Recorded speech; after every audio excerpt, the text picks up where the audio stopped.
Shalom semuanya, saya pengen ajak setiap kita untuk buka satu ayat yang saya percaya dapat menguatkan kita. Ada di Kolose pasal yang pertama, ayat yang ke-23 saya bacakan.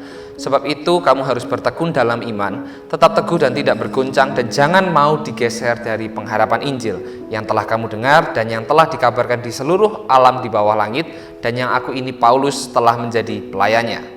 Di sini kita lihat bahwa Paulus sedang memberikan nasihat tentang iman. Tapi kalau kita lihat di ayat-ayat sebelumnya, Paulus berbicara mengenai keutamaan Kristus. Seringkali kita orang-orang Kristen memiliki iman yang tidak terlalu jelas. Ya pokoknya beriman aja, apapun yang dikatakan oleh orang, kalau aku mau, aku beriman. Apapun yang aku mau, aku perkatakan, aku doakan, aku deklarasikan. Yang penting semuanya harus terjadi. Seringkali iman kita tidak terlalu jelas. Tapi di sini Paulus mengajarkan bahwa keutamaan Kristus harus didahulukan agar iman yang benar itu muncul. Kalau kita lihat di ayat yang lain, Roma pasal yang ke-10 ayat yang ke-17, dikatakan iman timbul dari pendengaran, pendengaran akan firman mengenai Kristus. Itulah sebabnya kita harus sadar bahwa iman itu memiliki objek, dan objek itu adalah Kristus sendiri.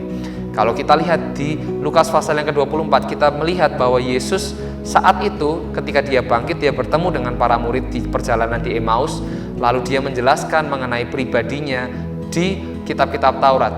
Dan ketika Kristus menjelaskan dirinya di kitab-kitab Taurat, di situ para murid imannya, hatinya berkobar-kobar, mereka menjadi bangkit. Kenapa? Karena mereka mengalami perjumpaan dengan Kristus melalui firman Tuhan. Saya percaya bahwa iman tidak sekedar apa yang kita inginkan, tetapi iman yang sejati harus tentang apa yang Tuhan inginkan, apa yang Tuhan inginkan. Nah, di mana kita menemukan iman yang seperti itu? Dikatakan di sini, sebab itu kamu harus bertekun dalam iman, tetap teguh dan tidak bergoncang, dan jangan mau digeser dari pengharapan Injil. Di dalam pengharapan Injil, kita akan selalu mendapatkan iman. Kenapa?